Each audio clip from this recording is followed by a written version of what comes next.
laawol kisal ko laawol peewal e ɓantal. Aray no yeeso men ɗo ɓeɗo ceernaɓe men Saro Mamadou Wori Ba aray ko ɓe wondunoɗen ɗo ɓe geli wono lebbi seeɗa ɗo ma duuɓi seeɗaji ɗo ɓe wayni ɗo ɓe seeni maro ɓeydugol gandal ngal Allah waɗi ɓe gayni toon ɓe senti ɗeɗo balɗe aray fodotoɗen e maɓɓe yo ɓe andintinen ɗo hande ɓe rogo Allah subhanahu wa ta'ala hoddiri aray ɓe yoɓani en yewtere labade nde tawata julɗo fof no hatojini e mayre tulle ko ɓangina en gollen ko honɗum woni malore ko honto malore heɓoto en anndi neɗɗo on ko yeli ko malede adna ɗo e maloyede yawmal qiyama e ɗaɗugol malkiso ɗo e ɗaɗugol malkiso yawmal qiyama aray ɗe on watta micro me sowke maɓɓe toro Allah subhanahu wa ta'ala yo hawrindinɓe ko weltintam kanko Allah enen kadi won ɓeyditaade ɓen yo arsugo en heɗitagol e faamugol e gollitirgol ɓaawde faamuɗen wabillahi tawfiq. Assalamu aleykum wa rahmatullahi wa barakatuh.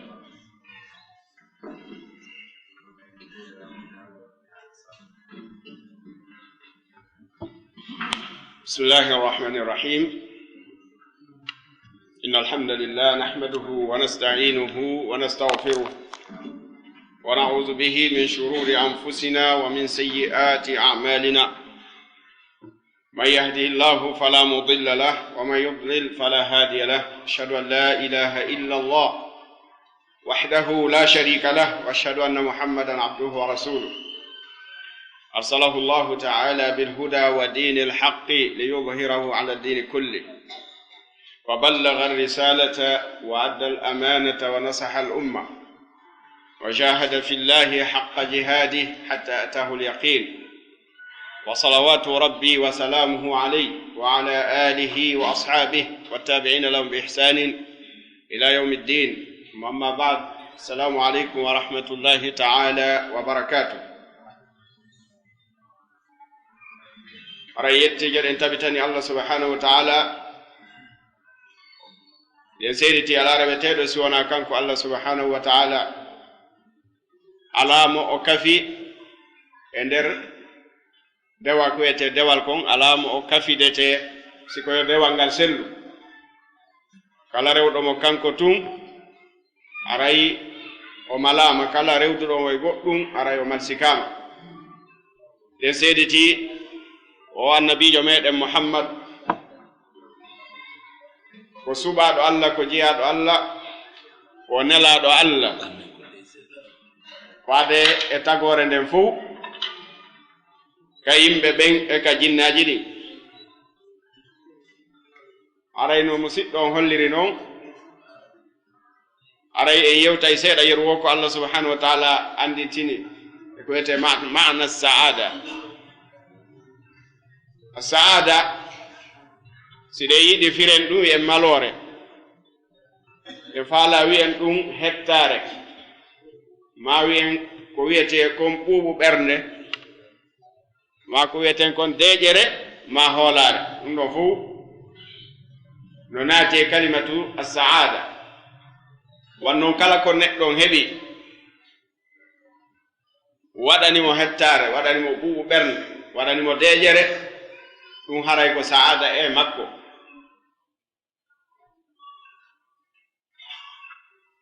ko ɗum wiyete as-saada wa diddu ash-shaqawa kama akhbara al-akh. aray contraire muɗum on mana kongol lidduwol ko wiyete saada kon ko shaqawa malsikede ma wi en tampere ma wi en soñja kala ko addam ma soñja ka ɓernde ma ka wonkima ma ka fami ma ka ɓandu ma ka wonkima ɗum ɗo fof ko shaqawa. aray noon Allah subhanahu wa ta'ala o yetike en ka deftere makko teddunde ko homɓe woni wuroɓe ka gurdan ɗo gurdan newiɗan gurdan laaɓuɗan ɓe hewtoya ka makko kadi ɓe tawa gurdan ɓurɗan welde gurdan ɗan lannata sabu ɓe wuurino ka adna ga e hoore deƴere ɓe feƴƴini ɓe tawyay kadi deƴere ɓuttu ɓernde ka makko kanko Allah subhanahu wa ta'ala. bi maana سعادة الأخروية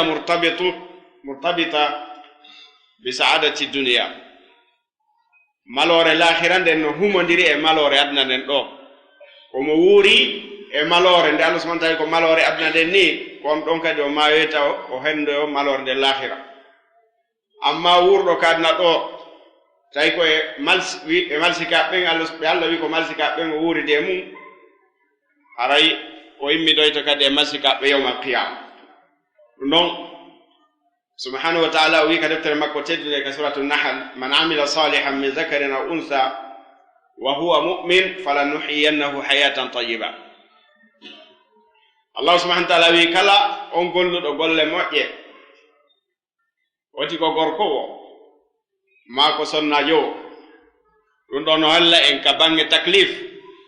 كبانج فويد دوال أراي غوركو إن سنة جو إن هي بفترة تريمودو sonnaji on hoynana sina e kemɗe seeɗaje ka tawata sharia on no hoynani mo sina ɗum ka takalifji ka Allah subhanahu wa ta'ala fawi kelle fiye neɗɗo ɗon fof kaɗa gorko nodda wara e sonnaji kadi no nodda takko ɗon ko ɗum waɗi haray no fawi ɓe kamɓe kadi kaɓe waɗa peeji ɗin fof ko waɗete kon fi famgol kaɗo dina islam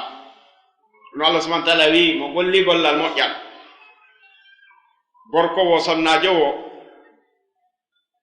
وهو مؤمن ندون شرطون تواندم golle den himo gondini Allah subhanahu wa ta'ala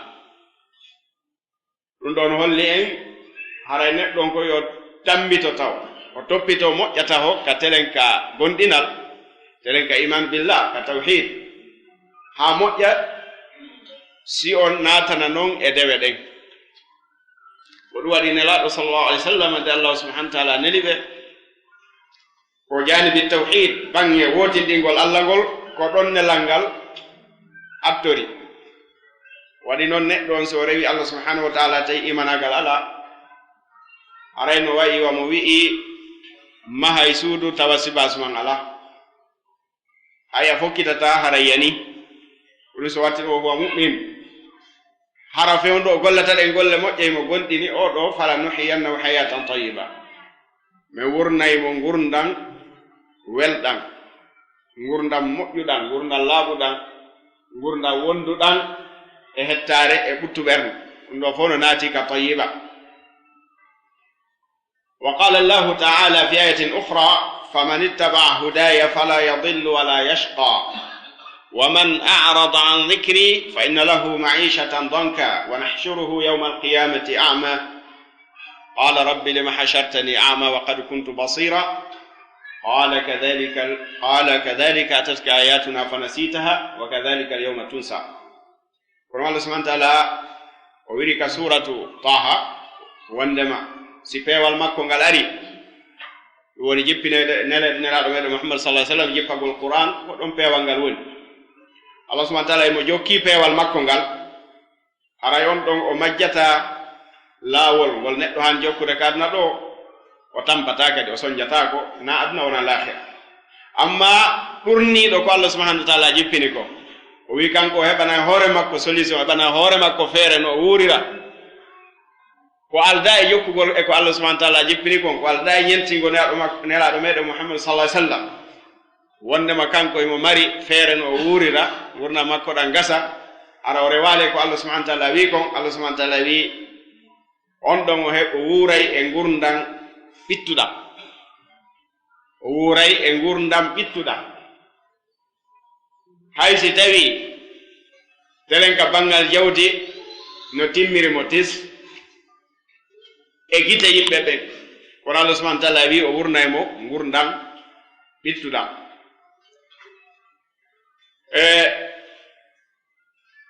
lutti joni si tawi en daaray janggen hande société ji arnawno ɗi wuuriri ɓeɓe wi'eteɓe no mari jawle maahiɓe mari gande hande maahiɓe hetti kono sa ndaari alhayatu ijtimaiya indahum honno ɓe wuuriri ka nder ɓeygureji maɓɓe ton ka société ji maɓɓe ton a taway ko ɗum ɗo tigi woni gurdam ɓittuɗam tuma tawi goɗɗo ka bangal jawdi mo jogii kulla chey kono ɓernde makko nden deeƴa ɓernde makko nden ɓutta ko ɗum waɗi nana joomiraɗo jawdi nana no warti joomiraɗo feere joomiraɗo gandal nana no warti holli kana yahya ala shaqawa hari on wuri e hore o sella sina ɗum wonki makko kinnaɓatamo ha ton si tawno himo e dow wiyete kon saada ɗum ɗon ko faala wala en hollude ko wondema saada ɗum yowndira e maddiyati faqat wa qala rasulullahi sallallahu alaihi wasallam neaɗo maki laysa alghina an kathrati almal walakin alghina ghina an-nafs neaɗo maki alayhi salatu wassalam fi ittugol en e jiɓe ɗiɗi wondema laataaki ko wi'ete ngalu kon ko alɗugol ka yawdi tun ko wi'ete ngalu ko si neɗɗo on o alɗi ka nder wonki makko ɗum ɗo wi'ete alghina en ara e mum ko ɓurini yaajude fi yañugol oɗo hadis e manaji makko inchallahu taala ko ɗum o wi ɗo assaada laysat fi lmaddiyati faqat ko wiyete malore kon e ko wiyete hettare kon e ko wiyete ɓurtu ɓernde na tawgol tun kala matière ji no timmi jawdi no woodi suudu no woodi matière ji fof otoje no woodi kulla chey no woodi hasi kulluha maddiyat o wi na ɗum ɗo tun na saadata almanzur inna saadata fi lmanzur alislami laysat qasiratan ala aljanib almaddi faqat wa in kanat alasbab almaddiyatu min anasir alsaada o wi ka darɗe l'islam ko wiyete malore kon ka darɗe l'islam ɗum haaɗa telen ka bange jawdi tun haysi tawi noon jawdi ndin ɗum ko sababu mana ko uslub ko jokkor ɗum no neɗɗo heɓira hettare mana heɓira malore eyi islam yedda kadi jawdi ndin ino jeeya ka hettare no jeeya ka malore kono wona ɗum ɗon tun ɗum ɗon ko uslub ko jokkor ɗum ذلك أن الجانب المادي وسيلة وليست غاية ودينهم إسلام كانوا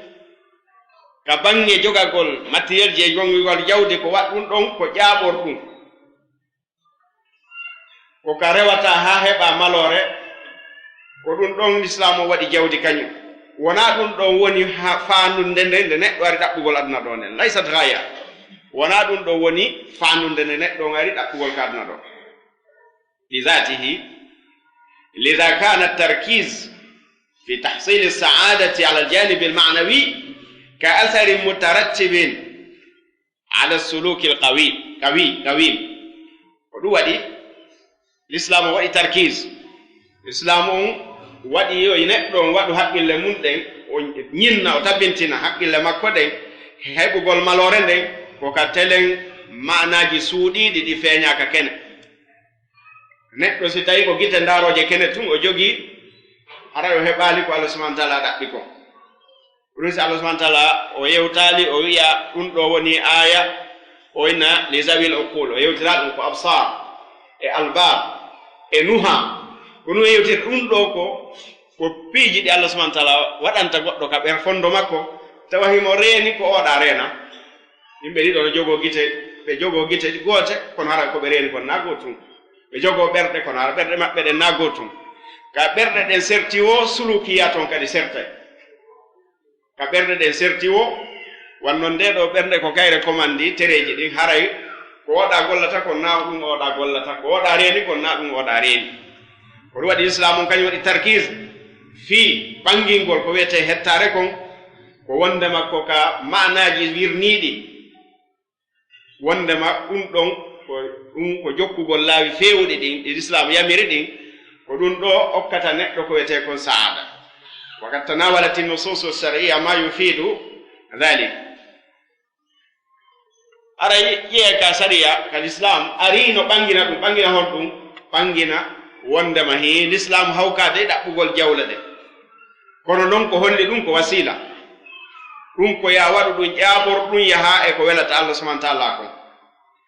ورأي سبحانه وتعالى كالقرآن والأنعام خلقها لكم فيها دفء ومنافع منها تأكلون ولكم فيها جمال حين تريحون وحين تسرحون لو آية القرآن تمنتيدو في جوت وي نمرات دي الله تغني on دين gelodi din e nayi din e dammi din wetanam Allah tagidi idon heba e majji ko wulniron balli mon ittodo jango moƴƴino dolokaji tekkuɗi ma ko subdo ɗon immorde ko yaltata e leyɓi majji on wiyete defu hiɗon mari e majji kadi nafooje buy limatako hiɗon ñaama kadi e majji immorde e ɓiraɗe majji e kocce majji kañum e tebbeli mum hiɗon mari kadi e majji ko ndaarete ko laba sanga ɗi artirte kikiɗe e sanga ɗi orete bimbi fof mana si tawiɗa mari wuro nayi ma wuro dammi ndeɗa sogga ɗum ora bimbi ma ndeɗa artira ɗum kikiɗe a taway gite maɗe no mari kawta waɗata matto dakmito wa qala taala allah subhanahu wa taala wino kugo qul man harrama zinata allahi allati akhraja liibadihi wattayibati min arrizqa qul hiya lilladina amanu fi lhayati dunya khalisatan yawma alqiyama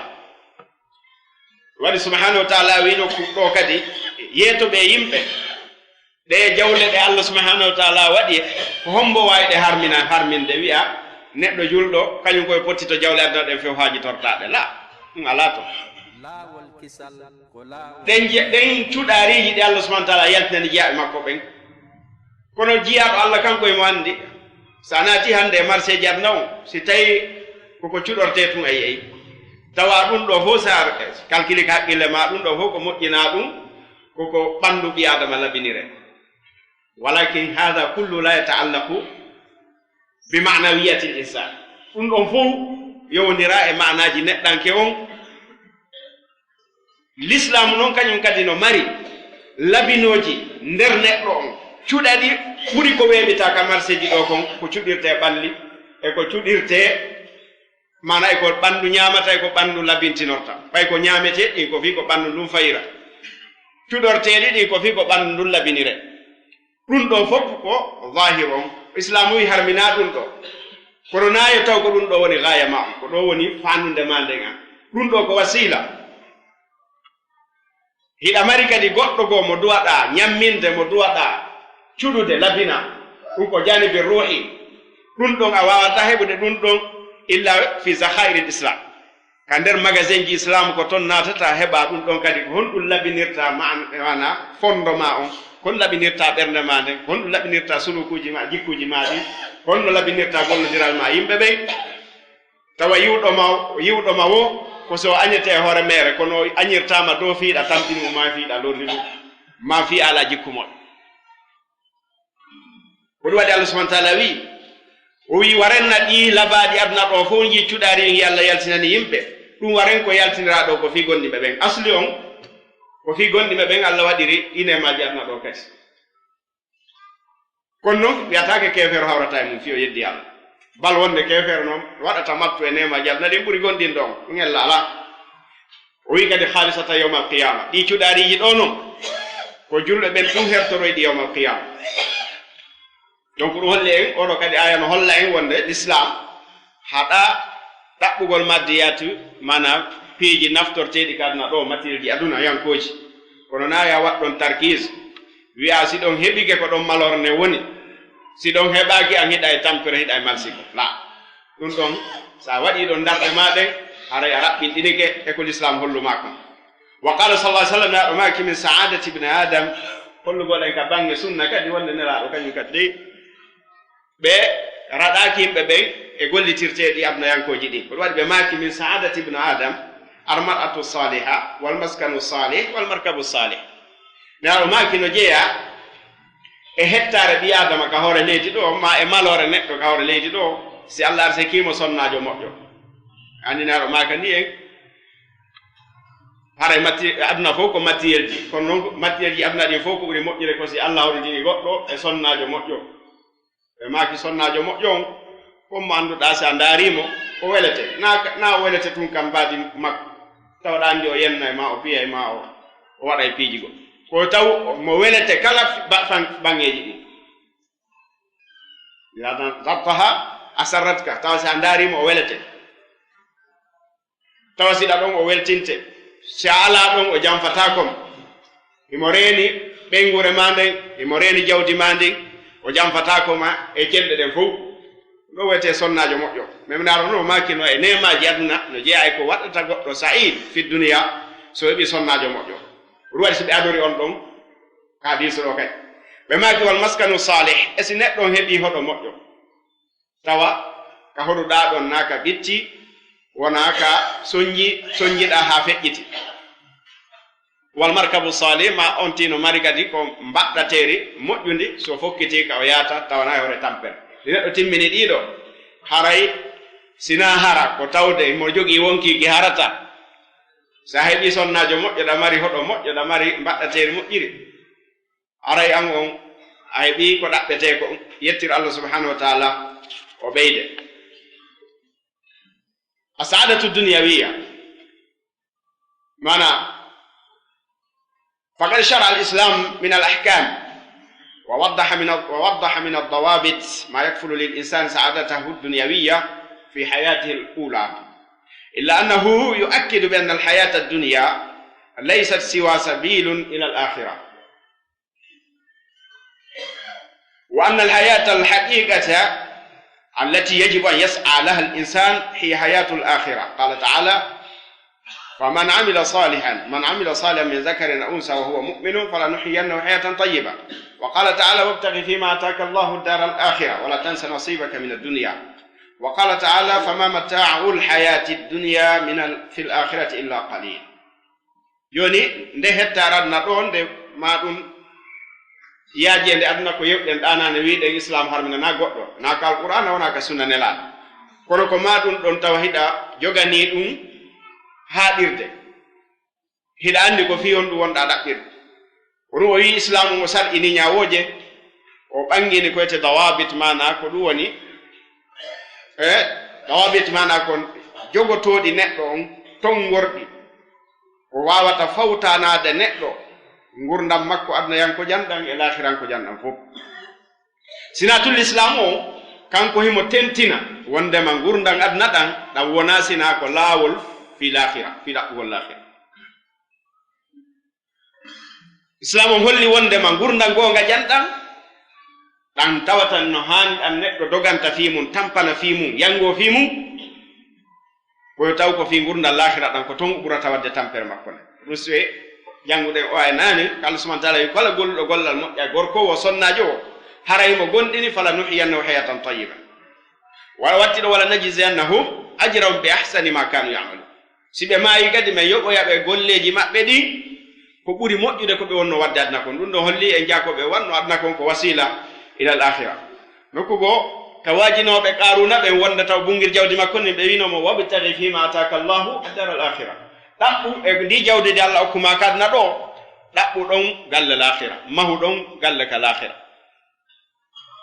mana galleji ɗi lahira hinatuma hewtoyɗa toon ko an wonɗi e mahude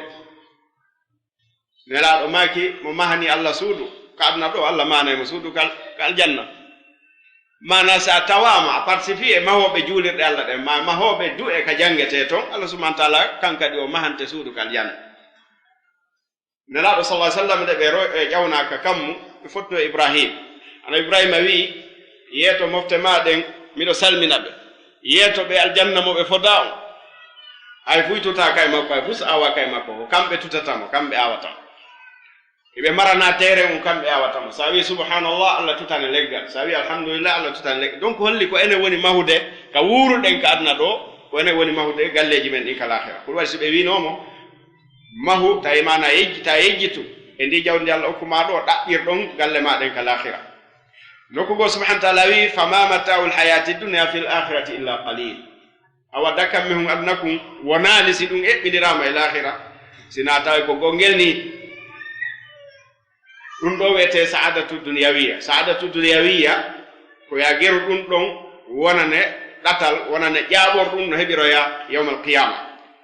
ma saadatul ukhrawiya wa hasi saadatu daimatu lkhalida sa marore lahirankore nden ko ɗum woni malore duumotonde heddotonde nden nde tawta nde lannata wa hiya murattabatun ala salahi lmar'i fi hayatihi dunya heɓoygol nden may malore wonde lahira ɗum ɗon no yowodiri eno jokkodiri e moƴƴungol neɗɗo golle ka aduna ka ko ɗum waɗi subhanahu wa ta'ala wi alladhina tatawaffahum almalaikatu tayyibin yaquluna salamun alaykum udkhulul jannata bima kuntum ta'malun ɓen ɓe annduɗa malaika ɓen ari wargol ɓe ɓawnde tawi laje maɓɓe ɗen timmi malaika ɓen weltinayɓe mana malaika be arif wargol be tayyibin mana hala kaunuhum tayyibin fewndo ka tayi hibe laabi hibe moƴƴinno golle adol mayde nden arde malaika be wi'e be salminay be taw assalamu alaykum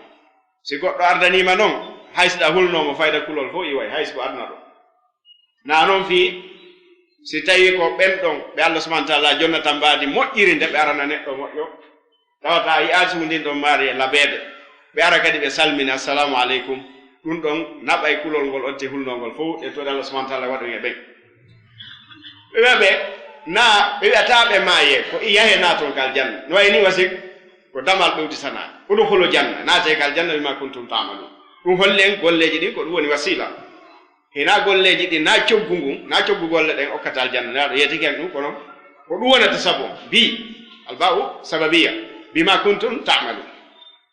wa qala ta'ala lil ladzina ahsanu fi hadhihi dunya hasana usma talawi bem mojjimbe kadna do no wodani be kadi mojjere lil ladzina ahsanu fi hadhihi dunya hasana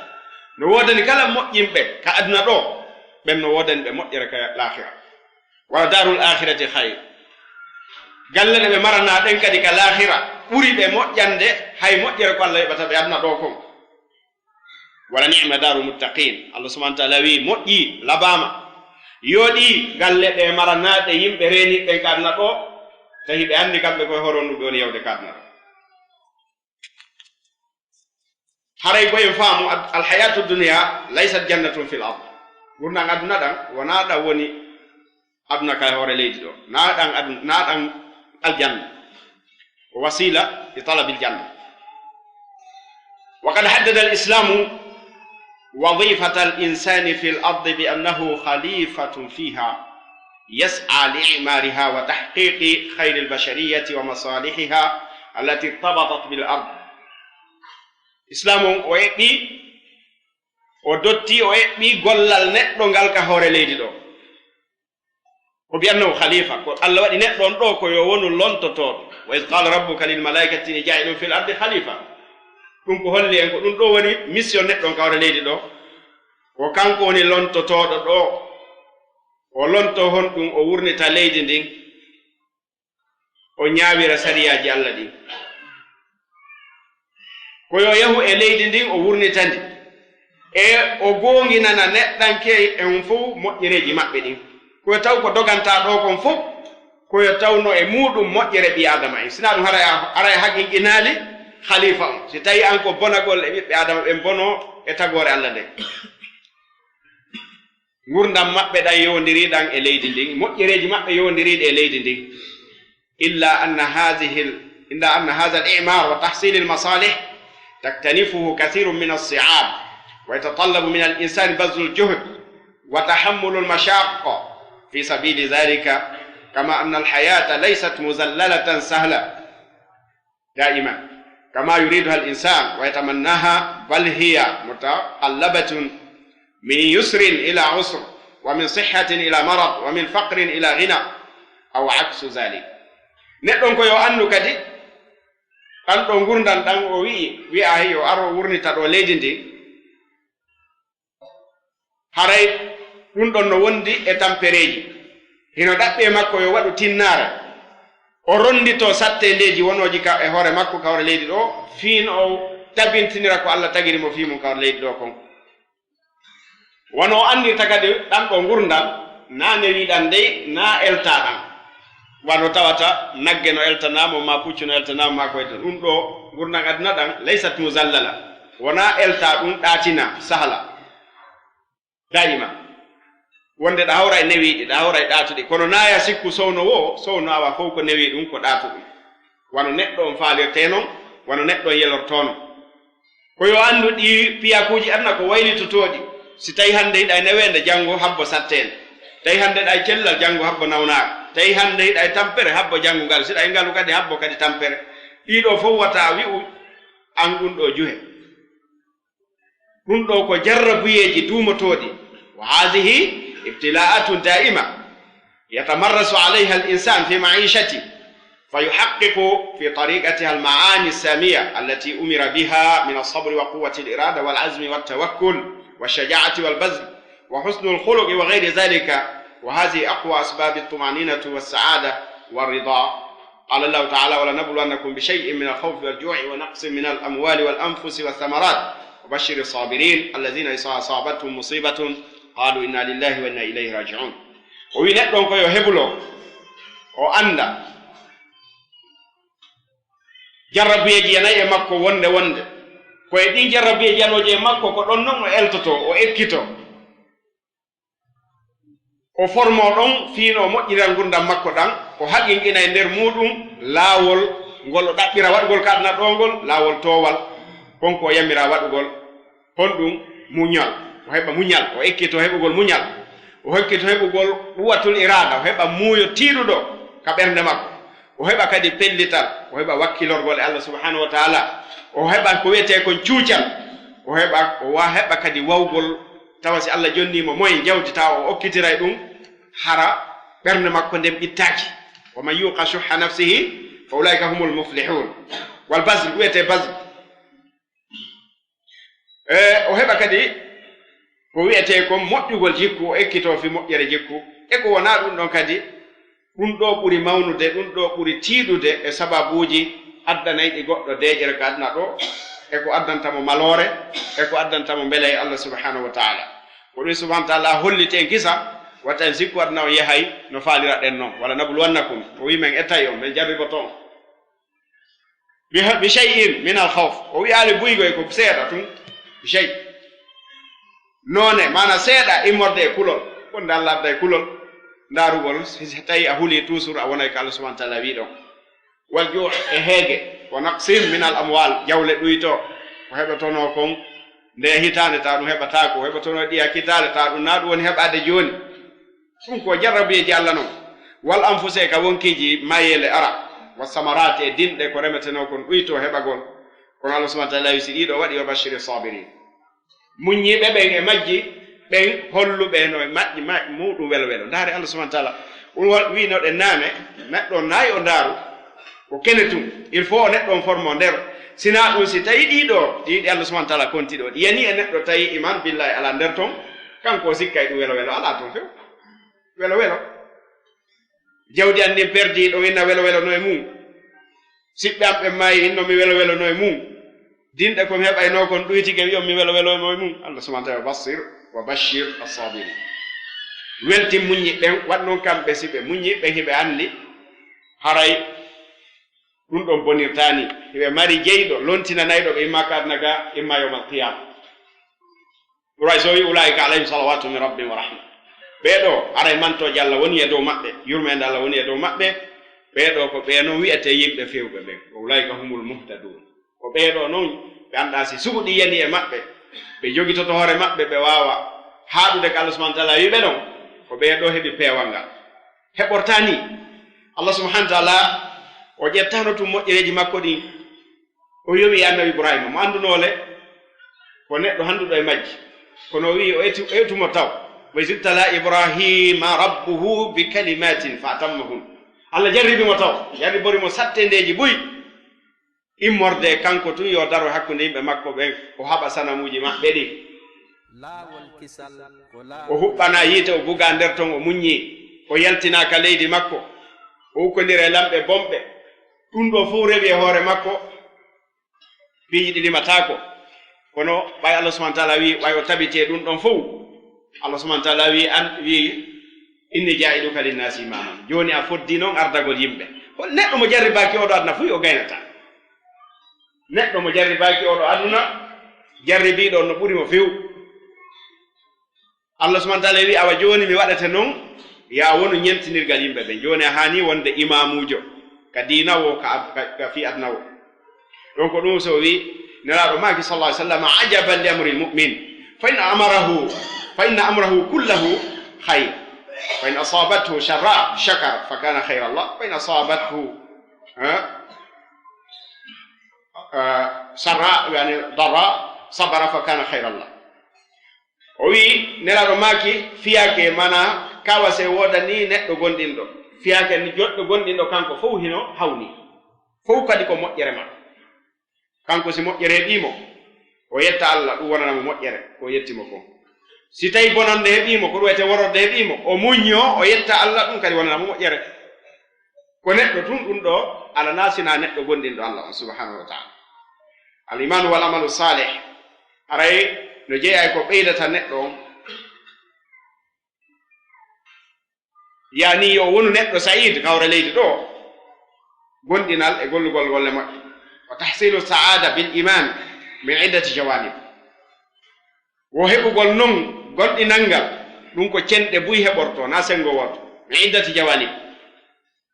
إن الإنسان الذي يؤمن بالله تعالى وحده لا شريك له إيمانا كاملا صافيا من جميع الشوائب يكون مطمئن القلب هادئ النفس ولا يكون قلقا متبرما من الحياة بل يكون راضيا بما قدر الله له شاكرا للخير صابرا وينقل أنكن الله سبحانه وتعالى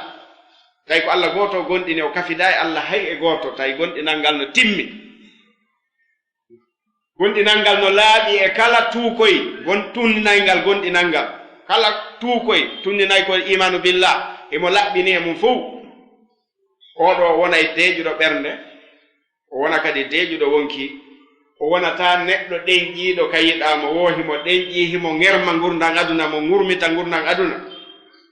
oɗo wona e welaaɗo ko Allah subhanahu wa taala hoddiranimo kon o wona yettowo Allah o wona kadi neɗɗo heɓuliɗo toujours o yettira Allah moƴƴere makko nde o muñño e dow jarrabuyeji ɗin sabiran alal bala inna khudu al mu'min lillahi ta'ala yaquduhu ila arrahati an-nafsiyya allati hiya al-miqwam al-awwal lil-insan al-'amil an-nashir alladhi yuhissu bi anna lil-hayati ma'nan wa ghaya yas'a li tahqiqiha ala Allah ta'ala الذين آمنوا ولم يلبسوا إيمانهم بظلم أولئك لهم الأمن وهم مهتدون وي ينكينا قول نحن قندين دون ونال الله سبحانه وتعالى رندون دويمو وهبا فوتر وونكي ندم فوتر وونكي كون دي ووني ديريكسيون كون دي ووني ولا on wondem do woni fewnir dum wonande gurna neddo ko ɗum ɗon gollinta neɗɗo on softinamo o wona neɗɗo sowuɗo wondema ɗan ɗo gurdam hiɗam mari hattirde ɗam mari fandunde no woodi ko huulana e ɗan ɗo gurdam kanko himo dogude himo yangade kadna ɗo fiino haqqinqinira ko huulana ɗo kon ko ɗaɓɓete kadna ɗo kon kanko ɗum woni dogande ko ɗum subhanahu wa taala wi ɓe yimɓe gonɗinɓe tawi ɓe jillindirali e gonɗinal maɓɓe ngal koyete shirku neraɗo ko ɗum firi oɗo volme tooñe wanno neɗɗo wata wurde ɗo waɗal tooñe mum wo fayda hay batte par ce que kala koye yowndete bakkat no yowndiri haray tooñe no toon neɗɗo no wata wurde ɗo waɗal bakkat oɗon ndewɗo aya jippi sa baɓɓen ɓe maapino moƴƴi ɓeyne ko hombo amen wawi wurde hara tooñali nelaɗo noon andini ɓe wondema o zulmu ɗo firo makko ko shirk Allah subhanahu wa ta'ala wi ani luqman firanino en ɗum inna shirka la zulmun azim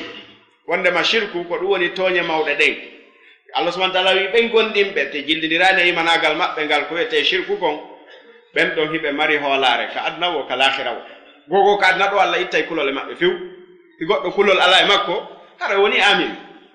o hulata ko ni sahabaɓe neraɗo ɓen sallallahu alaihi wasallam wawno yawmal qiyama kadi ɓe aro yehi hiɓe hooli waɗi noon ɓe shirkana Allah subhanahu wa ta'ala kala yettoyiɗo toon tawi mo laaɓi e shirku hara Allah subhanahu wa ta'ala no foddinmo aljanna wahum muhtadun ko ɓeeɗo kadi woni fewɓe ɓe haray ko ɗeɗo ayeje tedduɗe ɗe jannguɗen e ɗiɗo hadiseje nelaɗo sen fallini ɗum e société mana e nder jama mo nelaɗo wurino on alayhi salatu wassalam en taway ko ɗum ɗo nelaɗo ne'irno sahabaɓen nelaɗo rerɗiniɓe ɗaɓɓugol jawdi aduna fii ko ɓe surritora ɓeru ko ɓe surritora ɓe haɗi toragol fiwata neɗɗo on wonu mo yeeso mum helata e yimɓe sabu si neɗɗo woni torotoɗo haray toujours yeeso makko ngon no heli e jama o so okkorima wo so okkoranima wo fo mum hara yeeso ma ngon no heli kono nelaɗo holli ɓe wona ka ɗaɓɓere jawdi ɗon tun ɗum ɗon koye wonanɓe wasila wona yo ɓe sikku ko ɗon malore nde woni ko ɗum waɗi kamɓe tawi miskino maɓɓe e patron maɓɓe fof sa yetino a tawi ko gotum miskino sahaba ɓe e patron maɓɓe a taway fof ko gotum miskinɓe ɓen ino yondinori ko Allah subhanahu wa ta'ala jonni ɓe kon e hoore ɗum hiɓe yi'ude kamɓe ala ɓurɗo ɓe malore ma annahum masakin laysa indahum shay hatta kanu yashudduna ala butunihim alhijab kay yastatiu ala alqiyam ɓe welete no ha ɓe tampa ɓe ƴetta kaaƴe ɓe haɓɓa ka deedi maɓɓe fiyo ɓe waw darade ɓe habbaki nde lewru maayi nelaɗo wi ankari jaɓu ɗum ɗo ankari jaɓu ɗum ɗo ɓe habbaki lewru ma yahi ɓe yoɓe kono noon a habbaki hiɓe dirti ɗon fa fi hon ɗum nelaɗo holliɓe ko honɗum wiyete a saada ko honɗum wal imanu billah wal amalu salih wa tanqiyatu lqalb wa tahliyatuha min shawaibi addunia wa shirk koye neɗɗo laɓɓi ɓernde mum nden o yaltinande e kala jiɓayeji probléme ji aduna immorde hasidiyagal e tabaghud e ko waytatano o yaltina ɓernde makko nden e himmendiji aduna feƴƴituɗi siko patron ɓe maɓɓe mi amsal aboubacre ousmane abdourahmane bun awf saad bun abi waqas e waytawi ɓe noon marnoɓe jawle ɓe ɓeɗo kañum kadi hiɓe yi'uno saada on koka baslu kaka ƴettugol jawle ɗe waɗa ka welata Allah ɗon subhanahu wa taala ɓe yiyano hettare nden ko darugol ɗum mara ka bankiji darugol ɗum mara waɗa milliard ji inna kaari ɓe ino maɗɗi gonga la si a yi patron jo o ƴetti jawdi makko ni fo nde nelaɗo wi anfiqu fi sabilillah o ƴetti jawdi makko ni fo accali ay fuyi nde o landa kon ɗum o accani hoore makko e ɓewire makko nde wi ko Allah nelaɗo mi acci ton ɓeno anduno saada wonaka margol jawdi ɓe anduno saada on wonaka margol jawdi donc si tawno hiɓe kontuno ko margol jawle ko ɗum wonno saada on ɓe marayno kono ɓe ƴetti jawle maɓɓe ɗen ɓe waɗi ha naafiqiɓe ɓen ɓe tawnoɓe mara ɓerɗe suguɗeɗo ɓerɗe honniɓe Allah ɓen ko jogii kon kanu yawdunahu min almajanin ɓenna ɓe ko feetuɓe ko ɗum si goɗɗo e maɓɓe wino in kana muhammadu ma yaqulu muhammadun haqqum fananu sharrum min albahaim min alhimar o wi si tawi ko muhammadu wolta ko mo jaɗi jawdi mum ɗum heɓay ɗum mo heɓi jawdi mum waɗi jawdi mum ɗum heɓay ɗum yimɓe ɓe landi ƴetta jawdi mum e fof jonno o wi ko menen ara en ɓuri ɗi babdi feetude o andi on ɗon ngo ala fi hon ɗum kanko mo yi saadatu duniya ko kene on o yiyali ko ɓeeɗa yii kon ko ɗum waɗi haray ene humodiri e muɗum andugol saadatu duniya ko ka ɓernde ko ɗum waɗi si nelaɗo makuno e hadise mo attude e janngude laysa al ghina bi kasratil mal haray heɓugo wonugol galo wona kaɗuɗugol jawdi inna ghina nafs ko heɓugol ngalu ka nder wonki ko ɗum ɗo wiyete ghina waɗno haray wonki maki landatako ma ko tawata heɓata feere wonki maki ko heɓi wo higi yondinori ɗum ɗo wiyete al ghina no wi إن الإيمان يجعل الإنسان صاحب مبدأ يسعى لتحقيقه فتكون حياته تحمل معنى ساميا نبيلا نقدو غندين الله ɗum gonɗinal Allah subhanahu wa ta'ala waɗa e neɗɗo o wona neɗɗo jomiraɗo mabda jomiraɗo fondation moƴƴuɗo yas'a li tahqiqihi hara himo dogude sowno fiino o haqiqinira o fondation makko fatakunu hayatuhu tahmilu ma'na samia o say gurdam makko ɗam wona e rondiɗan mana towuɗo mana jogiiɗo pinal yarfa'u ila al amali wal jihadi fi sabili dhalika yabta'idu an hayati al ananiyati dayiqa haray neɗɗo on o wona neɗɗo towuɗo finuɗo ɗum ɗon duñay neɗɗo on yo waɗu tinnare waɗa wakkilare e ngol laawol no haqiqinira ɗum ɗon o heɓa gurdam mana yaajuɗan harana gurdam ananiya gurdam ɓittiɗan gurdam faaɗuɗan gonɗum gurdam ananiya yi'ugol min ko yomi heɓu hayso heddiɓe fo heɓani min yomi ɓur hayso heddiɓe mara la ɗum nelaɗo formiri ɓe makuji maɓɓe ɗi ɓe maka wona gonɗinɗo Allah wonali gonɗinɗo Allah timmuɗo gonɗina neɗɗo ñamuɗo ha haari timo andi kawtal e makko ɓen no weela jonno enen ko ɗum welata en ko ñamugol bungana e mara lay hada laysa min al iman fi shay ɗum ɗo wona e nder imanagal ngal nelaɗo formi yimɓe ɓen e hoore mum ngal neɗɗo anda ko heɓata aljanna si neɗɗo woni anani kanko ko wiyete kon ɗaɓɓowo intérêt personnel kanko so heɓi lanni hedditiɓɓen fof so faalayo mayi kanko so daɗi gasi hedditiɓɓen fof so faalayo halko ɗum wiyete anani neɗɗo dogannowo haaju mum personnel o wino neɗɗo si tawi o heɓi saada ka ɓernde makko tigi o wonayi dogowo no haqqinqinira jama julɓe ɓen fof moƴƴireji maɓɓe o sorto e gurdam wi'ugol min gurdam ɓittuɗam wa takunu hayatahu li sali mujtama'i on say gurdam makko ɗam wona e intérêt jama makko o wa ummatahu allati yaishu fiha wona kadi intérêt mofte makko ɗe wuuride mum ɗe fal insanu indama yaishu li nafsihi tusbihu ayyamuhu معدودة وغاية محدودة أما عندما يعيش للفكرة التي يحملها فإن الحياة تبدو طويلة جميلة تبدأ من حيث بدأت الإنسانية وتمتد بعد مفارقتها لوجه الأرض وي أمان نحن ستايكو وران في هوري من تنو ويرد نانو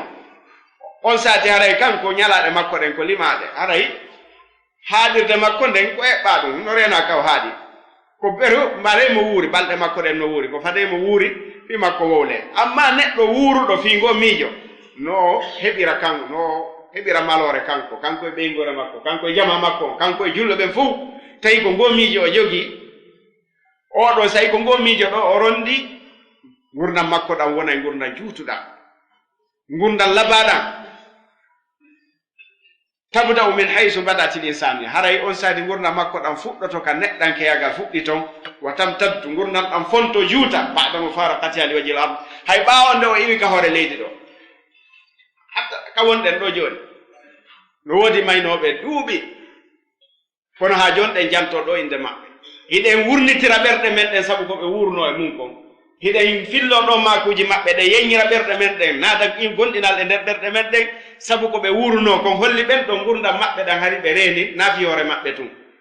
bal ko ɓe wuranno ko fi jama on fuu ko ɗum waɗi ha joni ɓe naftorede ɓe naftorte kadi ila qiyami saa no waɗi woɓɓe wurnoɓe on jama tawi ɓe mari jawdi ala ko ɓe mara ala ko ɓe sanni gurdam maɓɓe ɗan lanni fewdo ɓe lanni hara sina hara beruɓe tariha tabintinanno a yiyata bindi fi maɓɓe few hay hunde ko ɓe naftorte ala lanni noon sey وبذلك يتضاعف شعوره بأيامه وساعته ولحظاته أصابته ضراء صبر فكان خير الله وأن نجل دون كان كو سيتايكو مؤيرج هبي مو يتاي الله وهيبا مؤيره سيتايكو تامبريج كاد هبي مونيو وانا مؤيره إن الإيمان ليس فقط سببا لجلب السعادة بل هو كذلك سبب لدفع موانعها وي إيمان بالله تعالى ونتا سبتم بودان غول نفوره نا دون تون هادي بل هو كذلك سبب لدفع موانعها dum wona nay mo sabu kadi o dunya kala haday di mo hebude malore gondi nangal nawi dama podante malore to bal gondi nangal singal timmi ngal pottinay e ma kadi kala sakkotodi ma ya hebunde do malore dabbande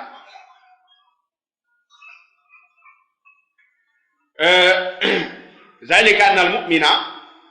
يعلم أنه مبتلى في حياته وأن هذه الابتلاءات تعد من أسباب الممارسة الإيمانية فتتكون لديه المعاني المكونة للقوى النفسية المتمثلة بالصبر والعزم والثقة بالله والتوكل عليه والاستغاثة به والخوف منه وهذه المعاني تعد من أقوى الوسائل لتحقيق الغايات الحياتية النبيلة وينتون ɗum waɗay neɗɗon o anda wondema ko jarribeteɗo ka gurdam makko o anda ɗi jarrabeji kadi o jarribete ka gurdam makko ɗi wonantamo sabu o wawa eltade ekkito no tiɗira imanu billah on saati formoto ka makko moƴƴino ka makko imanaji moƴƴinayɗi goɗɗo ɗo forma mo waɗa mo neɗɗo ɗaɓɓaɗo o heɓa doole ka wonki makko doole ɗe annduɗa ɗe darantomo ɗe forma mo ɗe wonanamo yo heɓu ɗe wonanamo sabu heɓa ko wiyete ko muñal ɗe wonnamo sabu yo heɓu ko wiyete kon pellital ɗe wonnamo sabu yo heɓu hoolagol Allah subhanahu wa ta'ala o yowito e Allah subhanahu wa ta'ala o faabinora e makko o heɓa kadi kulol Allah subhanahu wa ta'ala wa hadhihi maani imanaji ɗi limmuɗen ɗo mana ko wiyete maani ko piiji wonɗi ka nder ɓernde ɗin e yewtino ɗum nane o wi ɗiɗo hiɗi konte koko ɓuri mawnude ɗi neɗɗo on faggitoto ko haqinqinira fii ka o fokkiti ton fii no heɓira gurdam labaɗan ka aduna ɗo o haqinqina kadi fandude ka o fokkiti ton ka o suti ton tawoygol Allah subhanahu wa taala wa tahammulu libtila'at almaishiya ɗum ɗo wonanamo sabu o wawa ronditade jarrabuyeji heɓayɗimo ka gurdam aduna ɗo ko ɗum waɗi e jamamo nelaɗo newno on ko ni ɓe wawno kala ko aruno ɓe rondoto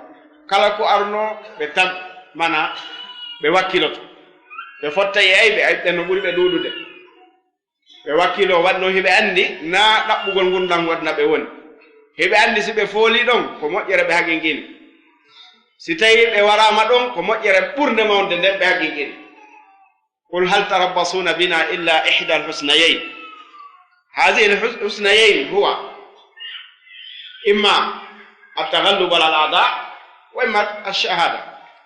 إن دو moƴƴereji ɗiɗi ko se a fooli ayɓe ɓen foolaɓe masi wona ɗum ko yareɗa yaha shahid ko ɗum waɗi kala heferaɓe wawano darade yeeso maɓɓe waɗi ɗon heferaɓe haray hino wondi e maɓɓe toon kamɓe ko ɗaɓɓere aduna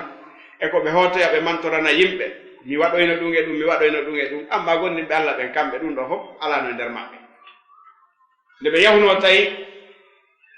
ɗum ɗo e nder maɓɓe seeɗa Allah korisuno ɗo waɗi ɓe tappa ɗon haa ɓe ƴoyna ka gaswat Uhud hari woɓɓe gono toon ko yaaduno ko wi'ugol men tawano ka Badr awa si Allah tawni men ɗo geeru goɗɗo goo Allah hollay yimɓe ɓe menen komin watta hari woɓɓe ko on Hamasa wonno ka maɓɓe ɓe yehi ɓe jarriba ɗon ɓe tappa ɗon seeɗa te Allah subhanahu wa taala ne ay ɓe woni waɗa ɓe hollugol ɓe awa hina doole maɓɓe ɗe woni ɓe folinde wona wakkilare maɓɓe nde bal ma'iyatullah ko ɓayiɓe wonde Allah subhanahu wa taala ɓeɓe ɓe haɓataɗa wonda Allah subhanahu wa taala ko ɗum ɗo woni ɓe folinde ko ɗum Allah subhanahu wa taala wi no jeeya e sababuji ko julɓe ɓen folirano ɗon o wi minkum man yuridu dunya wa minkum man yuridu al-akhirah hay ɗon fecci pecce ɗiɗi woɓɓe gono toon tawi kamɓe fandude maɓɓe nden ɗum ko fi aduna woɓɓe goo fandude mum nden ko fi l'akhirah ko ɗum Allah subhanahu wa taala yiltuno ɗon polgal ngal jonni heferaɓe summa sarafakum an qul yabtaliyakum wa laqad afa ankum kono gila ɗon ɓe andi jaka waɗi Ibnu Mas'ud o wi yimɓe ɓe toppito ɓerɗe ɗe moƴƴi o wi min mi andano nde ñande amen no toon yarnoɓe fi lahira sina ɓawnde oɗo ay jippi wan noon ko anduɗo asraru qulub ko kanko tun wawi feññinde ɗum ɗon ka kene kamɓe ɓennoɓe fof ko fi Allah ɓe yaari kono Allah subhanahu wa taala yi woɓɓe no gono toon haade ɓe ɗaɓɓi mantoreji anda goo hay so tawi fi Allah no toon kono haade no jilli donc hari ɗum ɗo holli Allah subhanahu wa taala o jarriboto kono so o jarribike ko ƴoynugol julɓe ɓen tafaɓe ɓurtaɓe kelɗinde fino ɓe ɓurta dartorade balawji aroji ɗin julɗo hana darade darde taƴagol fi hande aduna on fof no dari no jiwdi l'islam no diwdi julɓe ɓen hay wi'etiɓe ko julɓe no dari no tappude l'islam on kono anda oɗo islam an darandiɗo islam on ko sababu wonantama wona woni mo naɓude wata taƴo fiw andu l'islam on fade Allah no hoddirani woɓɓe peewal ko ɗo heddoto ha ɓenɗo fof henda peewal mungal ñande weeti ka leɗɗo tawi julɗo ala jogiɗo peewal ala o haray fal yantadiru saa ara heddaki jooɗi ila qiyami saa wanno Allah subhanahu wa taala wi nelaɗo maki sallallahu alaihi wasallam dargal darata ko sina nde tawi fi inde Allah woltaki ga tawi qur'an ala yimɓe ɓen ko jokki ko payago wi aduna ɗaɓɓere jawɗe e ittugol tuyoji mum aduna tawi ko ɗum ɗo tum ɓe jokki hersa ala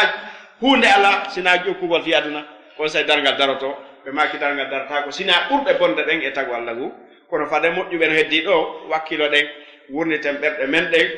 anden ɗiɗo jarrabeji no ara wonde say ari wo wonno goɗɗo innayi ko ɗo noon e ngal lanni fi l'islam lanni kono l'islam ɓantoyo ɗon heɓa jeeya ko ɓuri ko jogi no ara nun ko rey o min hadi lmaani o wi lihada qala allahu subhanahu wa taala in takunu ta'lamuna fa innahum ya'lamuna kama ta'lamuna wa tarjuna min allahi ma la yarjun fewndo oɗo aya jippi Allah subhanahu wa taala ko wi'uno gonɗinɓe ɓen hari ɓe barmina hiɓe tampina o wi imme kadi ka tampana ɗon ɗo yaho daɓɓi ton ayɓe ɓe wala tahinu fi ibtighai lqawm watan joroɗo lo in kinoɗo e ɗaɓɓitugol yimɓe ɓen yimɓe homɓe heferaɓe ɓen in takunu ta'lamun say ɗo musede ji heɓe on fe nam ya'lamuna kama ta'lamun kamɓe kadi ɓe musirta ɗon noon waya tarjuna min allahi ma la yarjun ko sendi on onon ɗi musedeji ɗi jogui ɗon ɗo e ɗon tañƴini baraji ka Allah kamɓe non fuɗɓe tañƴinaki kamɓe ko sanamum ɓe woni jingande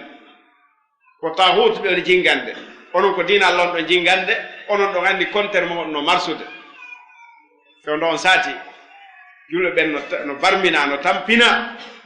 no soñja kono hiɓe anduno malore nden ko ɗo woni ɓe tabiti Allah subhanahu wa ta'ala wi ɓe yahi ɗaɓɓitoen ɓe heferaɓe ɓe wi Uhud ɓe yahi ha e lawol ɓenni en wi en fooliɗo kono fus en waɗani ma ɓay tun en warali Muhammad hoorejo maɓɓe o e yiltaki mulɗen ɓe hedditiɓe ɗo ɓe wilitoyay kadi joni ɓe lorra en ɓuri no yiltoɗe Allah subhanahu wa ta'ala humpitinaɗo Muhammad sallallahu alaihi wasallam nelaɗo wi imme kadi mahen ɗaɓɓitoen ɓe taɓe ɗan ɓe tawa en ɗo imme ɓe immi ɗon kadi ɓe haɓɓi barmeji maɓɓe ala e maɓɓe mo jogaki barme ɓe fokkitani heferaɓe si tawi joni ko fi aduna o darɗe weno ɓen ɗon ɓuuri soñjade ɓen ɗon ɓuuri tampude walakin non kanu yarawno haadi saada kamɓe ɓe renno ɗum ɗon ko malore maɓɓe ko hettare maɓɓe ko ɗum waɗi si ɗum ɗon lanni tabituka ɓernde haray neɗɗo mo hulanaka e fus ko ɗum waɗi nde yawno ha tawi ɓeeɗo tabitika islam nde nelaɗo waɗi fatu gazwat Hunay jawle ɗe ɓe heeɓi donɗe woɓɓe no naati l'islam kesum nelaɗo ƴetti ɓe jawle fof jonni ɓen acci ɗon julɓe ɓe yangodi fuɗɗandema Makka ha ɓe feri e nde tampere weeyi wernuɓe ɓe ɓen Madina tampide maɓɓe ha hewti ɗo ha Makka uddita nelaɗo acci ɓen ɗon ɗo waɗanaɓe ɓe fus ƴetti jawle ɗen waɗana woɓɓe geloɗi temedere naatu islam hanki woɓɓe geloɗi temeɗɗiɗi julɓe goo acca jonnaka e fus kono tawi nelaɗo no andi no jonni ɓe goɗɗum hon ɗum hina nafs hiɓe jogii ko wiyete kon ngaluka wonki maɓɓe ko ɗum waɗi ɓe jokkitaali ɓe ŋiñaali nelaɗo e felore nde e felanimo e sendore nde fiw wanno hiɓe andi ko hada fon ɗum nelaɗo nela ko faandi ko ɓeeɗa kadi ɓayɓe ari neɓaari kamɓe ha joni batte jawle aduna e walka maɓɓe yoɓe henno ɗum ɗon wonno ɗum ɗon pooɗaɓe kamɓe kadi ha ɓe faama ko ɓeeɗa faami ko ande neɗɗo ɓen ɗon kadi faami ko ɓeeɗa faami ko wo ko woɓɓe goo kadi jonnoyte ɓeeɗa kadi jonnotake donc haray ɗum ɗon kadi ko mande wolanade holla e nde en wondema si sa'ada woni ka ɓernde haray lanni si tawno hara ko nelaɗo ko parti politique so partiji politique adnayankoji ɗi ɗo jogino woni ɗo yimɓe ɓen jokki on jooma parti ɗon tampidi e makko ha o tampi o heeɓi ko ɗaɓɓete ko o hendike ɗen jawle ɗen e place ji ɗe ɗuma fof o jonni woɓɓe goo acci ɓen ɗon ko parti wigo kadi wona sincede namenen ɓe jokkuno men sikkimo waɗini e ni kono par ce que fi on ɗum ɓe jokkiranmo sina fi ɗaɓɓere aduna ina fi lahira kono ɓeeɗa nde wonno ko ɓe jokkiri rasul sallah sallam ko fi heɓoygol moƴƴere lahira nden nelaɗo sallah sallam ƴettere jawle ɗen jonna woɓɓe goo acca ɓe ɗon kamɓe nelaɗo maaki ka hadis nelaɗo fi hollugol ɓe nelaɗo maaki min miɗo ƴetta jawdi mi jonna woɓɓe mi ɗala woɓɓe kono haraɓe mi ɗali ɓen no ɓura yiɗede kamɓe mi jonni ɓe ɗum ɗo ko fi laɗɗingol hatiraji maɓɓe ɗi ɓerɗe maɓɓe ɗe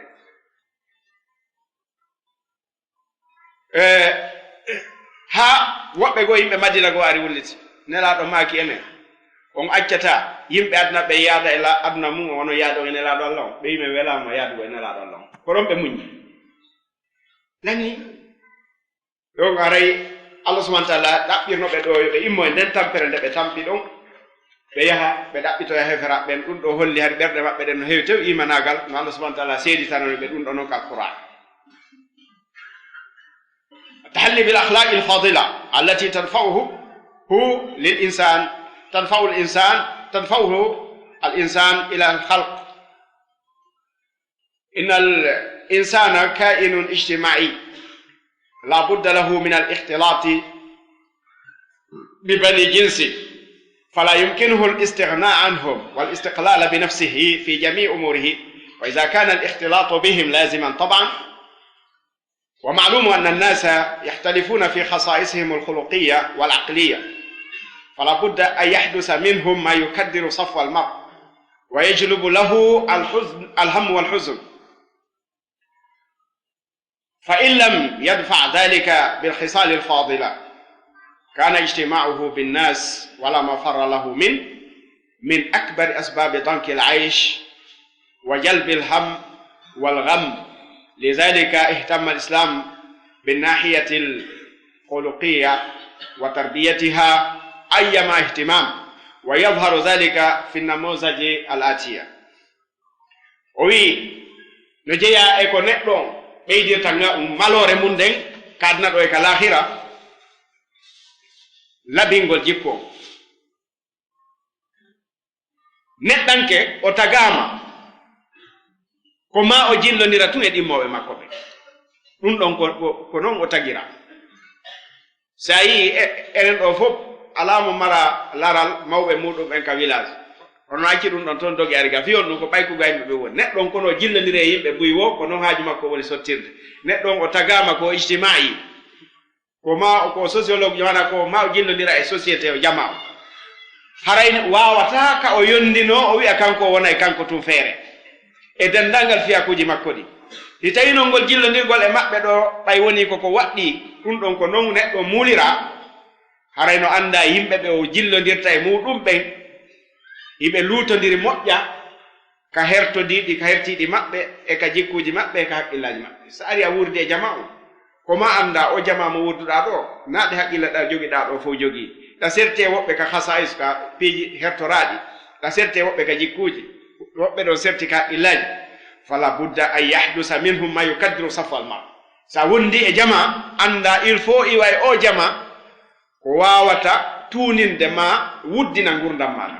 awa tawnude jama wi'a oɗo wattama ko metti oɗa wattama ko metti oɗa wattama ko metti.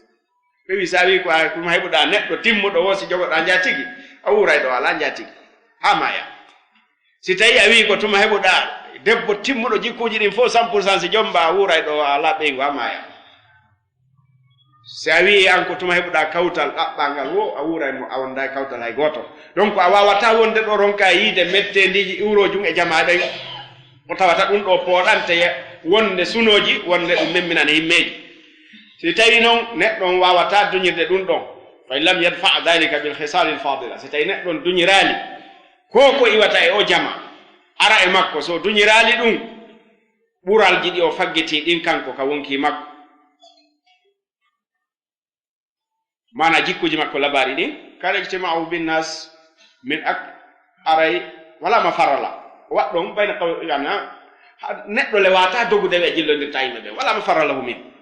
haray on sati so tawi neɗɗon ko ni o tagira o wata kanko muññade e fus kala ko ari goɗɗo wi'a o yottoto kala ko haray ɗum ɗon wonanaymo sababuji molanaɗi ɗi addata ɗi andanaymo ɓittende molanaɓe kayiɗa momo wullito kala ka o fotte goɗɗo kaari no waɗi lan ɗum kaari no wi lan ɗum ɗum ko ɓittende noon son jay hoorema an kadi yo wodu ko wawata wawa e ronditade na nawno heɓu kumma o yata wullitoɗa na kadi ko iwri e siɗɗo ma o wi'ata a wullitoto na ɗum woɓɓe ɓe ga wullitoto e maɓɓe ɓe watta jaleteɗo ko wullitete e mum nafa wo koye Allah subhanahu wa taala. royi o wi ɗum ɗon adana neɗɗo kadi alhammu walhammu mettendi kañum e himmendi ka ɗum ɗon naati e goɗɗo wo itti ko wiyete ko saɗa ko wonɗe yewde ɗo fi mum kon malore nde wonɗe yewde ɗo e mum nde si tawi goɗɗo heeɓi suno wi heeɓi mettendi wi heeɓi ande wi ka ɓernde makko haray saada yi saada wondata e ɗum ɗon fof. si tawi o wi lidalika ihtamma l'islam be janibi nahiyati khuluqiyya ko ɗum waɗi islam kadi himmiri telen ka bange jikkuji wondema yimɓe ɓe laaɓi jikkuji maɓɓe ɗin ɗum ɗon addanayɓe malore molanaɓe. qala llahu taala fi wasfi rasuli sallallahu alaihi wasallam wa innaka la ala khuluqin azim ko ɗum waɗi Allah subhanahu wa taala mantinelaɗo makko wi an nelaɗo muhammad sallallahu alaihi wasallam ko pelletiɗa e hoore jikku mawnuɗo mana hiɗa woni dow kala ko wiyete jikku mawɗo hiɗa wonti hoore mum hiɗa ɓuuri fof. wa qala taala fi dhalika aidan fabima rahmati min allahi linta lahum walaw kunta faddan ghalidha alqalbi lam faddu min hawlik fa'fu anhum wastaghfir lahum wa shawirhum fil amr. Allah subhanahu wa ta'ala wi ar-rasul sallallahu alaihi wasallam ko sabu yurmede Allah molanade nde o jippinema waɗi siɗa newaniɓe yimɓe ɗum ɗon holli nelaɗo no newanno fof nelaɗo ka jama makko o huwondirayno ɓe yedduɓe few sinara ko kamɓe toñimo toñi iwrata e makko ya e maɓɓe o huwoniri e naafiqiiɓe ɓe jamfiimo hay sabaɓe go inna nelaaɗo accu mi taƴa daande kaarijo nelaaɗo maa ka accu ɗon sinaaɓe yimɓe ɓen duwanooɓe arde ɓen doga e sabu o ɓe inna Muhammad jooni no warde wondi ɓe mum ɓe acciteemo donc Allah subahana taala wi ko yurmendema Allah moolanaande o ɗiɓe e ma waɗi nawanɗaa ɓe yimɓe so a wonno neɗɗo ñaaɗuɗo manduɗaa ko tekka ɓerndeejo taw si a monike iwata ɓe yimɓe ɗo fof ɓe sakotono ɓe takko ma neɗɗo mo alaa jikku muñal mo wata jikku yaafagol o wata wonde hoorejo o wata moɓude few neɗɗo ndeɗa wona hoore mo jama ko fanɗi wo ko fanɗi so a wiyama waɗama hoore koye a geru wona neɗɗo mutawaade jippitiiɗo tawanayo goɗɗo wowlu tum fi o hawrade sawaba ena a fenay la a jaɓay peeɗen fof on saati so toon peeɗe wurtatataɗe feew a wurtira haqqille maɗe mi nani ko wiiɗa ko mi jaɓi ko sawaba kono noon ko ɓuri wonde sawaba kon ko ɗum ɗo a rutti ko addi kon aga a barminaali wonki makko ki nelaaɗo ko ni wawno alayhi salatu wassalam Allah subahana taala wi si tawno a wonno neɗɗo ñaaɗuɗo monotoɗo ɓe yimɓe fof ɓe sakotono ɓe acce ɗo joni ko honɗum watta e hoore ko ko ɓe wonma e soññude ko fof ko ɓe wonma tampude ko fof faafu an ɗum ko ya yaafo e hoore ɗum kadi wastahfir lahum waɗi noon yawagol nelaaɗo ngol ko bakkaɗe ko ya toranoɓe kadi Allah yo Allah yaafoɓe ko on ma yawade ko ay ɗi fof may ko ya toranoɓe yaafuye toroɗa kadi yo Allah accanɓe koko ɓe wonma yawade yande go nelaaɗo sendi sallallahu alaihi wasallam gorko immi wi hada ismun la yuradu biha wajhallahi taala nelaaɗo sendi a gasi goɗɗo immi wo nde sendore ɗo nunɗa few ɗum ɗo naafi Allah sendira nelaaɗo moni ha feeñi e maɓɓe ɓe maki faman yadilu illam adil komi won nelaaɗo Allah suɓa ɗon simi nunɗa haray kombo nunɗata kono ɓe maki on ɗum ɓe maki rahimallahu akhi Musa faqad uziya akthara min hadha fa sabar ɓe maki yo Allah yurmin annabi Musa o lorranoma ɓuri ɗum ɗo kanko o muññi min hatta mi muññi donc haray Allah subahana taala wi ko ɓe yawto makon ko ya yaafo toroɗa kadi yo Allah yaafoɓe kadi ko ɓe wonma yawade kon wa shawirhum fil amr sa taƴay fiyake kadi diisino e maɓɓe noon da nelaaɗo Allah accatamo hoore hata wawi wiide waɗen ɗum ɗo si tawi ko hoore faljere tun Allah wurtan kono Allah subahana taala wi yo diisino sabaɓe ɗum ko hollugol si tawi nelaaɗo wiyama e diisino holli neɗɗo o hana gollirde feere makko nden tun o mari yimɓe o ronka ɓe diisinade wa qala taala wa taawanu ala albirri wa taqwa wala taawanu ala ismi wal udwan Allah subahana taala wallidire e hoore ko addanta on ɗiggere e hoore ko ɓeydata on kulol Allah wata wallilir kala ko addanta on junubu e kala ko addata ngayguji e konno gonnaguji hakkunde mon wa qala taala wala tastawi alhasana wala sayyi'a idfa billati hiya ahsan fa idha alladhi baynaka wa baynahu adawa ka annahu waliyyun hamim Allah subahana taala wi oɗo aya kadi wondema moƴƴere e bone fotata mana si goɗɗo waɗima bone a jaɓɓori moƴƴere ono ɗiɗon fotata joni an duñir moƴƴere nden boneji ɗi ɓe waɗa e maɗi si ɓe waɗima boneji jaɓɓor ɗum moƴƴere si tawi ko mo Allah tawi ko wonnoɗo hakkude ma e mum ngaygu a taway Allah wattoye mo ñande goo wona giɗo ma e ɓuraɗo yiɗede mana si tawi ko ayɓe ma ɓen ɓe waddema boneji a ruttiraɓe moƴƴereji ɓe waɗe boneji ruttiraɓe moƴƴereji ñande goo yahoye ha kamɓe tigi ɓe tawa ene koɓe faala kon ɓe heɓali ɓe yirtoy to Allah subahana taala waylitoye ɓe ñande goo ɓe wonta yiɓɓe ma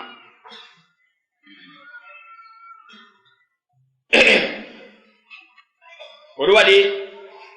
neɗɗo goto tuubuno kasa o mayi o wi ɓa o tuubi ko arno o wi ñande o wi nelaaɗo hari ala hoore leydi ndin ɗo añaɗo ka wonki an ha hewtuma kono hande ko an ɓura yiɗede ka wonki an o wi hari ala leydi ɓurandi añeede ha lewtindi ñiiɓuɗa leydi ndi wonɗa ɗo mundi kono hande leydi ka wonɗa ɗo ko ɗo ɓura yiɗede ka leyɗele ɗen fof kadi hari ala diina ɓura ka añeede ha diina ka jokkuɗa kan diina ma ka wattini ɓura ka yiɗede diinaji ɗin fof ka ɗum ɗo kon ɗum ko sabu muñal ngal o ɗum waɗi nde nelaaɗo udditi makka o fooli ɓe fof ɓe wonti jeyaɗo makko o waɗaynoɓe ko faala wattaɓe fof maccuɓe makko ɓe kurkanoma kono wiɓe ma tazunnunani fa'ilun bikum al yawm honɗum tañƴini ɗo mi waɗa on hannde hiɗon anndi on lorriilan duuɓi ɓadiɗi noogay hiɗon lorrudelan alaa ko on waɗalilan min e ɓeyngori am min e saabaaɓe am joni noon hannde Allah o kiilan doole mi waawi on kono tañƴini ɗo mi waɗa on wi akhun karim wa ibn akhin karim ko mi andi an ko neddo teddudo ko abiddo sidda men kadi teddudo maki kongol makko lollungol isabu famtu mutlaqa hada dum do holli ne la don alhammo yaade te ka jikkuji yahe on fo mi acciti o yahe o wi'ani be hayyobe gondi ko dum don naade be islam ngal gollondira moƴƴal ɗon ko ɗum ɗon naade ɓe ka islam ɗum allah subahana taala wi wa ma yulaqaha illa alladina sabaru ma yulaqaha illa zu hadin adim wa qala rasulullahi sallallahu alaihi wasallam innama bu'istu li utammima makarim al akhlaq ɗum fof holla gole neɗɗo yo tambito bakke jikkuji ɗi moƴƴi sabu ne maki ko ɓe nelira ko ha ɓe timmina jikkuji moƴƴi ɗin hari ɗi wodano adul islam no heddino ɓe heddorno jikkuji labaɗi ne maki ko ɓe nelira ko ha ɗin ɗon timma وقال صلى الله عليه وسلم مثل المؤمنين في توادهم وتراحمهم وتعاطفهم كمثل الجسد الواحد إذا اشتكى منه عضو واحد تداعى له سائر الجسد بالحمى والسهر ماكي مثال غوندي بيبي no be hani weldirde non be yidindira be yurmondira be newondira no be hani wawde no bandu wotor wayi non si tawi teral gotal Musa may bandu ndu nduya bandu hedditindo fop kayru kadi ndu danata ko kayru ndu kadi ndu fof ndu wona musetendu on ti wona ɓoylotoɗo ɓanndu ndu fof haray ɗanata ko ha ñande min ɗon muuse ndi we ngal ɗon teral hayso ko kollum to soko muusi al iksaru min zicrillahi taala ɗum ɗon holle si tawi julɗo o heɓi tampere ka ɓuri woɗɗitade e leydi ndi koye taw ɗum no mapimma koye taw ɗum no animma ko fi hon ɗum enemi miɗo ñamude miɗo yarde miɗo ɗanade miɗo ɓeyguram ene woɓɓe bombuje no accitede hoore mum wara ɓikkoye mum wara ɓeyguli mum woɓɓe no raɗɗede ka galleji mum woɓɓe ngol jangol ngol yonɗe yiide ɗo woɓɓe no waali ka yaasi ala ko suddo waalo ɗon ha galasi wona e hoore mum maya yorake sabu anga ala ka baki ɗi ati ɗum ɗo no hani zuude ka wonkiji neɗɗo sabu neɗɗo maki ko siɗɗo ma julɗo na tampinede ton o ko te goto e teral ma ni no hayso ko goto e teral ma wona e soññede haray no jeeya e mum ko yimɓe ɓe wallitorta في هبغol oɗo saada al iktaru min zikrillahi taala wa shuuri bi ma'iyatihi da'iman neɗɗo yo ɗuɗɗi jantago inde allah o so'a toujours mo wonde allah subhanahu wa taala ina al insana yakunu ridahu بمتعلقه بحسب ذلك المتعلق به وعظمته في نفس المتعلق والله تعالى هو أعظم ما يطمئن له القلب وينشرح بذكره الصدر لأنه ملاذ المؤمن في جلب ما ينفعه ودفع ما يضره لذلك جاء الشرع بجملة من الأذكار تربط المؤمن بالله تعالى مع تجدد الأحوال زمانا ومكانا عند حدوث مرغوب أو الخوف من مرهوب وهذه الأذكار تربط المؤمن بخالقه haray no jeey ko neɗɗo on wallitorta moƴƴi fii yo wonu neɗɗo malaɗo jantago inde Allah subhanahu wa ta'ala neɗɗo on yakunu ridahu bi muta'allaqi haray neɗɗo on no wona belamma makko on emo yowiti e muɗum on embere no yowitaɗo e muɗum on wayi wo e makko kanko wonki yowitiɗon haray kono mawninirɗen Allah mo yowtide e muɗum on ka wonkiji meɗe wo ko noon Allah subhanahu wa ta'ala waɗirta mbela e makko e meɗen ene kadi Allahu tow ɗon ko kanko ɓuri mawnude ko wonki deƴata e muɗum ko kanko ɓuri mawnude ko ɓernde wawata deƴude mum e ko neɗɗo on ɓernde mum nde yajata e mum waɗi noon ko ɗon neɗɗo mari ka fatto e Allah subhanahu wa ta'ala so falama heɓude nafoore arore makko so falama duñude lorra sutiɗomo fo o alama o fatto e mum sina Allah subhanahu wa ta'ala ko ɗum waɗi sharia on addi yew mana jumlaji mana ko ɗum woni makuji nelaɗo buyɗi annduɗa heɗi humodiri e jantago inde subhanahu wa ta'ala tawa ɗum ɗon humidirte e Allah subhanahu wa ta'ala hara taƴodira waɗali hakkude ma e taguɗo ma on tumandema heyɗiti tawiɗa heɓi mawdi piiji ɗi faalaɗa yo ara e ma wiyete ko duusi marhub heyɗitugol piiji ɗi remɗuɗa yo ara e ma awil hawfi min marhub ma tuma tawiɗa huuli piiji ɗi faalɗa dogude yo Allah dande ɗi neɗɗo on wasil arkar tarbitul mu'minu bi khaliqi ɗiɗo jantayeji ɗi jogindira e neɗɗo gonɗi ɗon e taguɗo mum aray neɗɗo no wawi yewtirde sabu ɗin ɗon faade e ko ɗi sabimbinta kon fala yubaligu fi ta'siri biha فلا تؤثر فيه إلا بالقدر الذي لا يعكر عليه صفوة haray neɗɗo on wata o ɗuɗɗin mana yongitagol ma battingol e majji fala tu'assiru fihi illa bil qadari allazi la yu'akkiru alayhi safwa kama annahu la yasta'dhimuha fayujawiza biha haray neɗɗo on ko yo wonu hakkidiɗo nayi o wi'u awa ko ɗi sababuji ɗi woni e wadde ko ɗi wonantamo ɗi woni mo addande nafooreji ɗi on heɓude ɗin ma duñalorraji e makko na kadi yo yi'u awa accitugol sababuji ɗin few koye on ti accitɗi few wiyatun no yoyti Allah subhanahu wa ta'ala ko neɗɗo on waɗu sababuji ɗin o yoyto e Allah subhanahu wa ta'ala o adda ɗiɗo jantayeji ɗi Allah subhanahu wa ta'ala ɗaɓɓirimo yo jantormo o yo waɗ on ɓernde makko nden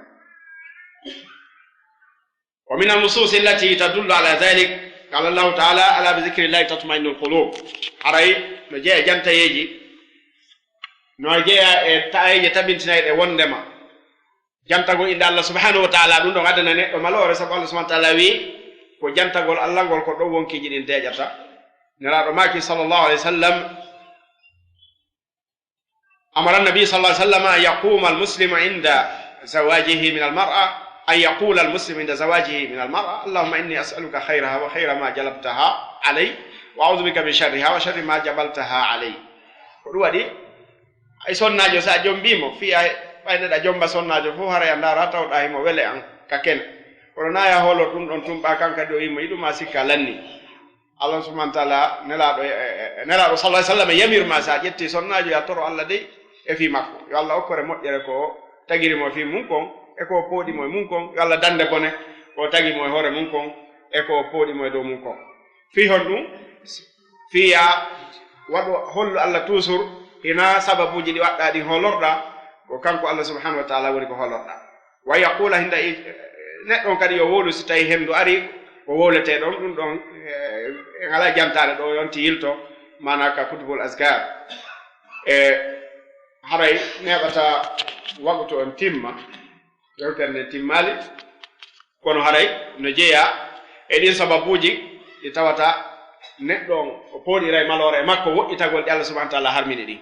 si tawi ɗa pottitiɗi Allah subhanahu wa ta'ala harmini ɗin haray a deeƴay ka wonkima hakkunde ma e tagore nden a deeƴay ka wonkima hakkunde ma Allah subhanahu wa ta'ala ɓayɗa andi mayde juhete haray no woodi ka yowa ɓernde ma nde mum kono so tawi neɗɗon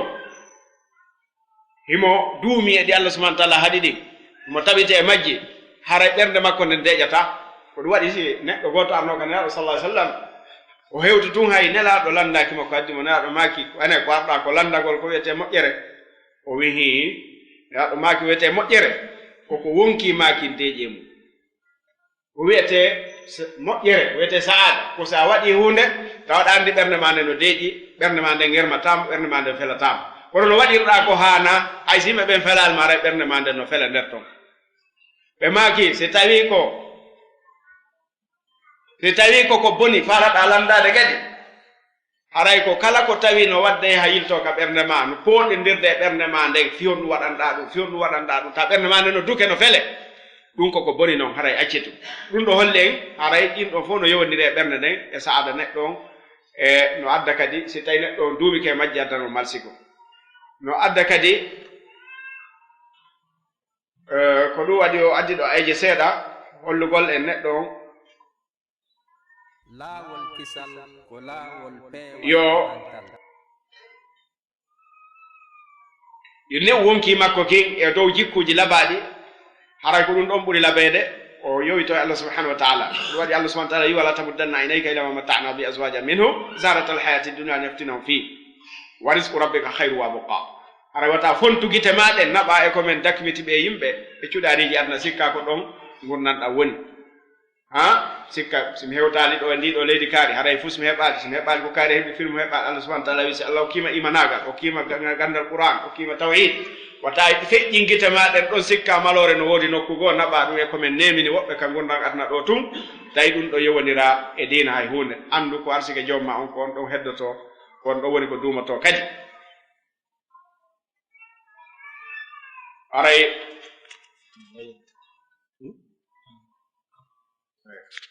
joni hare eɗen wawi darade ɗo inchallahu si Allah newni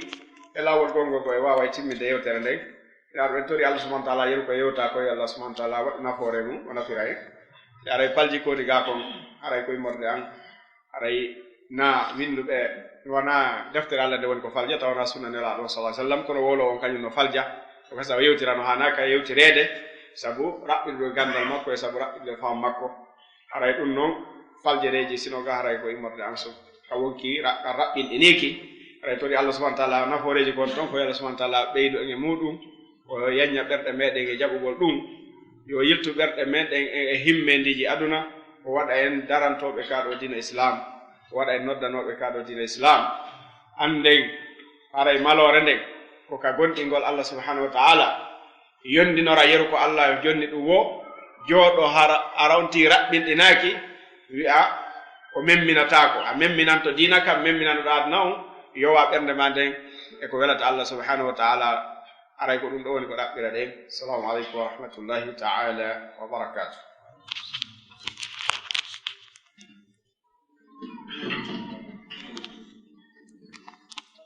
Bismillahirrahmanirrahim. Alhamdulillah. Wassalatu wassalamu ala rasulillah wa alihi wa sahbihi ajma'in. Assalamu alaikum wa rahmatullahi wa barakatuh.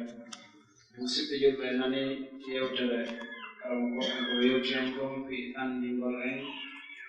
ma andintingol en ko ɗum wiyete a saada malore aray malore ɗum woni ɗaɓɓande kala neɗɗo julɗo e wuro ndiɗo leydi tampereji on tigi tampata fof sonjaji firewol Allah subhanahu wa ta'ala ngol ko ha o maleyka Allah wiyete malore wurgol e ɗi sonjaji ɗi wuruɗen ɗo maaya yawmal qiyama naatoye aljanna daɗa yiite ɗum wiyete malore ɗum noon sikke ala aray kala julɗo ka woni hoore leydi ndin o loƴi wo haray faanunde makko nden haray ko fi ha o maloye ɗori Allah subhanahu wa ta'ala yo malno en adna ɗo malno en laatan aray ɓe yettiken ɗo sababuji buyi wonayɗi sabu ha neɗɗo malay aray koye jogiɗo ɗi sababuji ɗum wakkiloɗen hittinayi en anndi wonde wona golleji ɗin woni ko malloyta bani adama on kono ko ɗin ɗon no wonata sabu ko ɗin fawete e hoore mum